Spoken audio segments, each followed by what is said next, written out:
කුමරු දුටු ගැමුණු තමන්ගේ නිවස දෙමව්පියන් සහ ඔහු දෙන සිටි ලෝකය අතහැර තනිවම වනගත විය.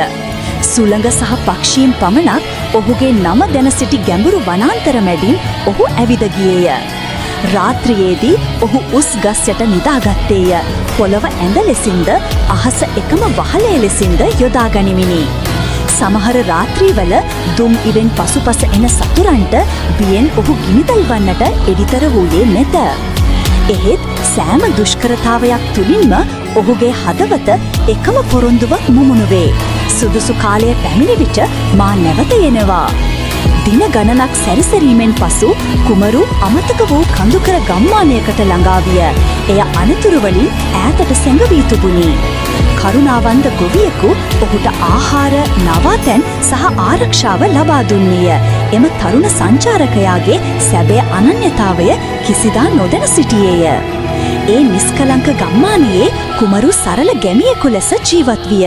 කෙත්ව තුබල වැඩ කරමින්, ජලය ගෙන යමින් සහ නිහතමානී ජීවිතයේ රිද්මය ඉගෙන ගනිමිනි. එහෙත් වෙස්වලාගෙන සිටියදී පවා දෛවයේ ගින්න ඔහු තුළ දිගින් දිගටම ඇවිලෙමින් තිබිණි. සෑම දිනකම අලුයමට පෙර ඔහු වනය තුළ ගැඹුරින් සැඟවුණු හිස් බිමකට රිංගා ගියේය. එහිදී ඔහු නිශ්ශබ්දව පුහුණු විය. කඩුව වනමින්, දුනු ශිල්පිය පුරුදු වෙමින් සහ ඔහුට නියමිත අනාගතය සඳහා තම ශරීරය ශක්තිමත් කරගනිමිනි. ඔහු කඳුල ලෙස නම් කළ තරුණ එතෙක් ඔහු සමග එකතු විය. එය දිනක් යුද පිටිය කම්පා කරවන බැඳීමක් විය. ගම්මානයෙන් ඔබ්බට පුරාණ කඳු විහාරයක් තිබූ අතර එහි භික්ෂූන් වහන්සේලා අද්භුත තරුණයා තුළ වූ බලය හා ශෝකය දැනගත්තා.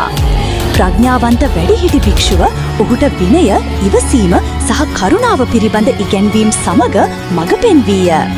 විහාරයේ නිශ්චලතාවය තුළ සැබෑ ශක්තිය කෝපයෙන් නොව අරමුණකින් උපදින බව කුමරු ඉගෙන ගත්තේය. ක්‍රමයෙන් වනය ඔහුව දැඩි කළේය. ගම්මානය ඔහුව නිහතමානී කළේය. වනාන්තරය ඔහුව පුහුණු කළේය. සහ විහාරය ඔහු තුළ සිටි නායකයා අවදි කළේය.